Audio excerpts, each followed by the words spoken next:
Cordial saludo. Dentro de la implementación del sistema de vigilancia para ruido está contemplada esta capacitación con el objetivo de que los trabajadores del linear que estén expuestos a las máquinas, a los motores, a los equipos, incluyendo pues los sitios de trabajo de los clientes, tengan una información muy básica respecto a la prevención y el objetivo de los sistemas de vigilancia que actualmente la empresa está desempeñando. El ruido como tal, no es lo mismo hablar de ruido que hablar de sonido. Cuando hablamos de ruido, estamos hablando es de máquinas que generan vibraciones o que tienen rodamientos.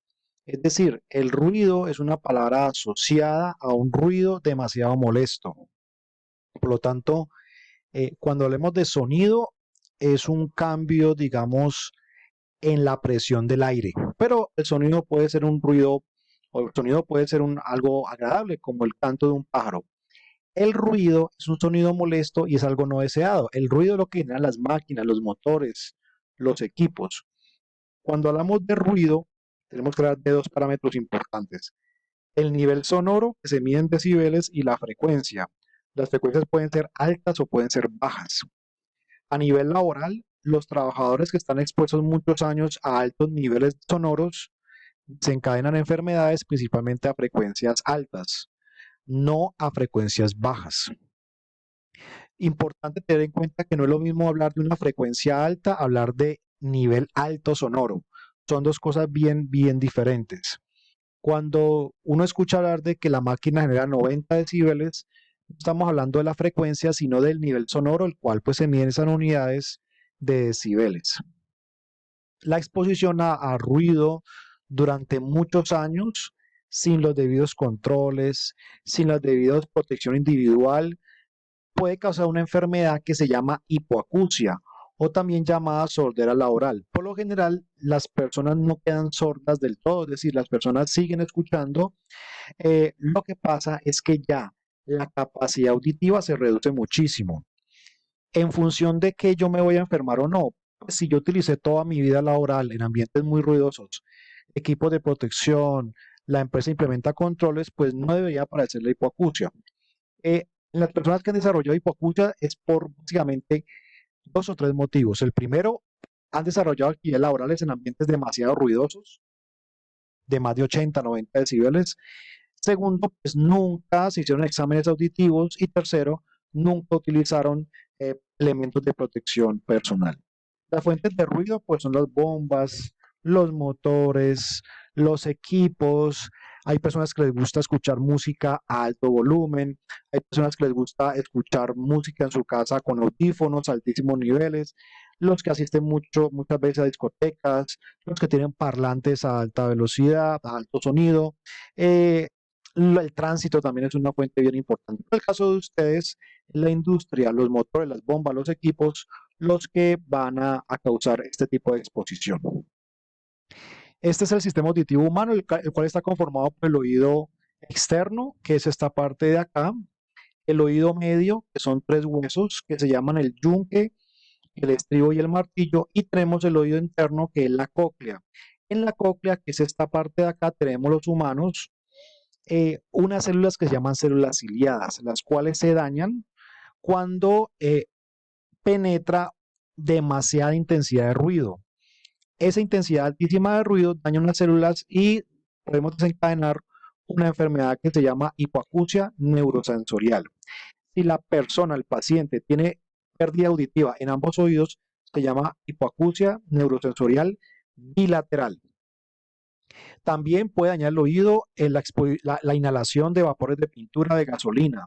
También puede causar daño auditivo, accidentes de tránsito o golpes muy fuertes que uno tenga a nivel de la cabeza o del oído. ¿Cuál es la característica de la hipoacusia, que es la enfermedad laboral que puede causar el ruido? Pues es como les dije, es una enfermedad que se hace a nivel del oído interno, en la cóclea específicamente. Es irreversible, no es que uno está sordo hoy y mañana vuelve a escuchar, no. Digamos que alguien que desarrolla hipoacusia, pues ya es una enfermedad irreversible. Afecta a ambos oídos por igual, pero la mayoría de personas desarrollan más hipoacusia en uno que el otro.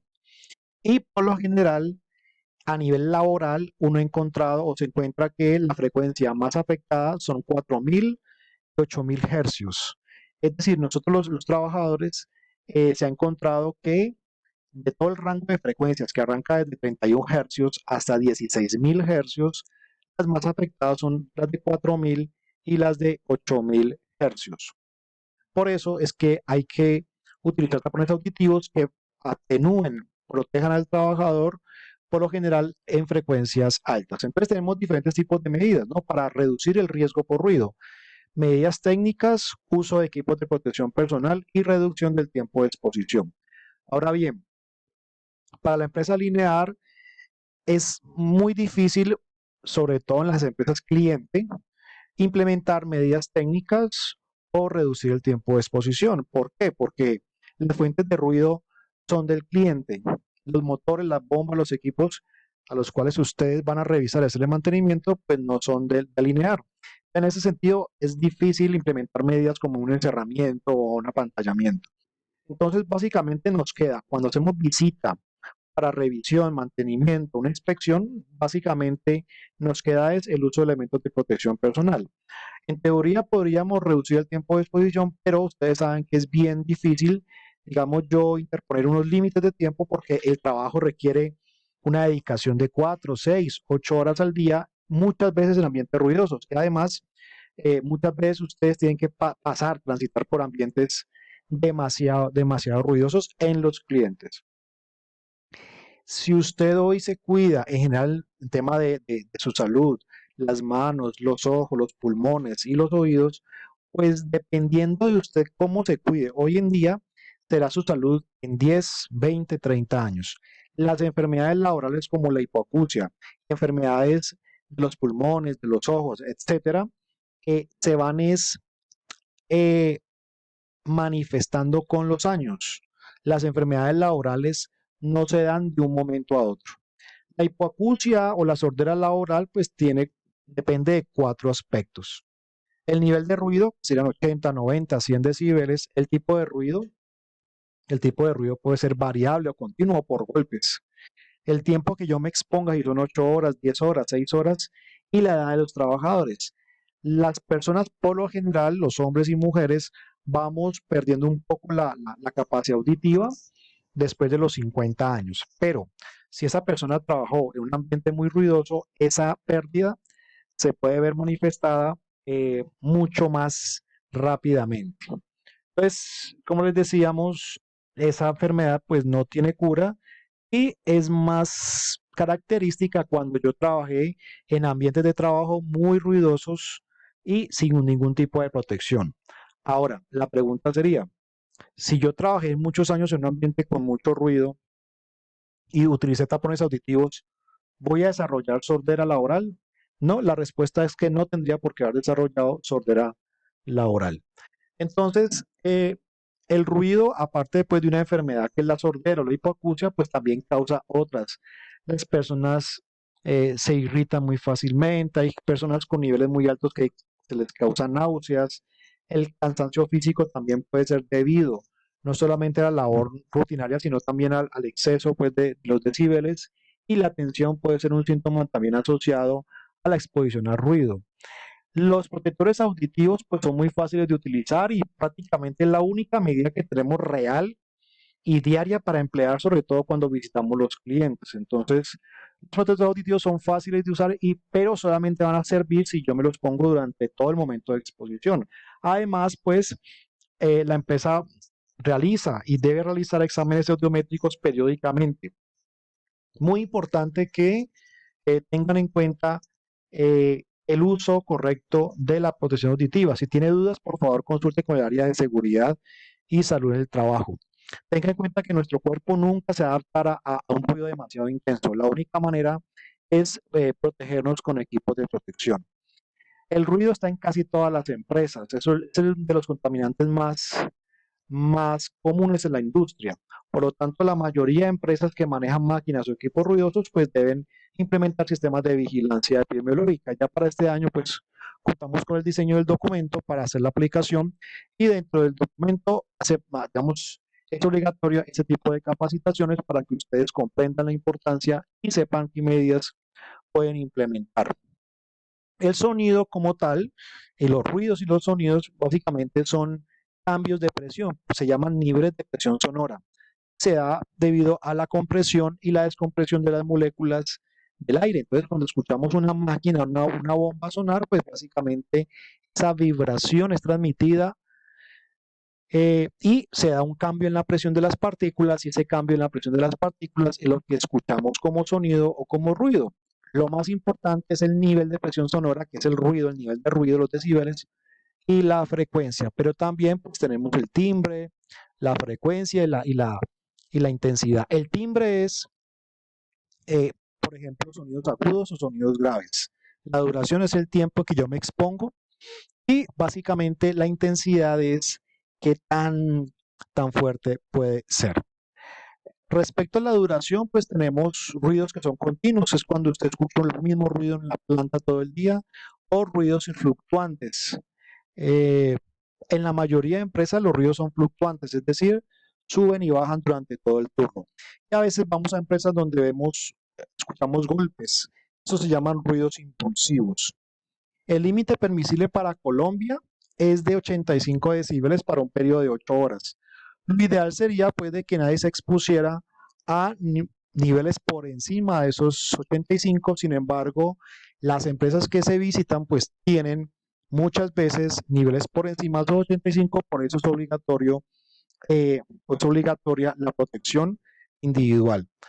Podríamos llegar a tener trauma acústico o pérdida auditiva permanente, eso dependerá de las intensidades y del tiempo de exposición. Y evidentemente, pues, dependerá pues de la protección que uno utilice todos los días. Los sonidos puros, digamos, cuando yo tengo dos sonidos puros, es decir, a la misma frecuencia, pueden generar diferentes sensaciones en el oído. Entonces, hay unas frecuencias que llaman frecuencias de atenuación, otras de amplificación y otras de atenuación. ¿Cuál es la que más nos interesa? Nos interesan las frecuencias de amplificación de 1000 a 5000 hercios. ¿Por qué? Porque se ha encontrado que a 4000 a 6000 hercios es donde los trabajadores pierden más la capacidad auditiva sin protección. Por lo tanto, las coordinadoras de salud ocupacional deben hacer un análisis de peligro y analizar los tiempos de exposición y luego hacer o ordenar mediciones ambientales para determinar tiempos de exposición y realmente el riesgo de exposición. Hoy en día podemos utilizar protectores de copa, podemos utilizar protectores de espuma que son de sensación o protectores de goma. Sin embargo, en la actualidad pues estamos utilizando protectores tipo copa que son, digamos, los más protectores, son los que más atenúan. Ventajas, atenúan o generan una mayor protección, son muy fáciles de utilizar y duran mucho tiempo. Realmente para que uno dañe una copa sería bastante difícil. Desventajas es que pueden ser un poquito molestos por su tamaño, no son muy confortables cuando está haciendo mucho calor y me interfieren con gafas, por ejemplo. Yo tengo gafas medicadas, pues me va a interferir un poquito las copas, pero realmente son más las ventajas que las desventajas. Muy importante, las copas no son para usarlas en el casco, ni subirlas. Si las subo, pues ahí no me está haciendo absolutamente ningún tipo de efecto. Así que la recomendación es ponerse muy bien las copas. Apenas lleguemos al sitio ruidoso, utilicemos las copas según las instrucciones del fabricante. Recomendaciones, hay que limpiar todos los días las almohadillas con un jabón suave, nada de echarles productos químicos, ni tiner, ni barsol. Si la banda pierde tensión, pierde fuerza, hay que cambiar esa banda. Muy importante, las copas, si usted las ve que están con rupturas o ya se le ve la espuma, hay que cambiarlas. No las vayan a pegar con cinta ni coserlas, nada de eso. Ya las espumas no pueden estar con ningún tipo de enmienda. Y pues ten en cuenta que el pelo largo puede interferir, de igual manera las patillas pueden interferir. Entonces, esta es una información muy básica que queríamos compartirles. Una vez terminen de ver esta capacitación, por favor, resuelvan las preguntas que les han enviado a modo de examen. Muchas gracias.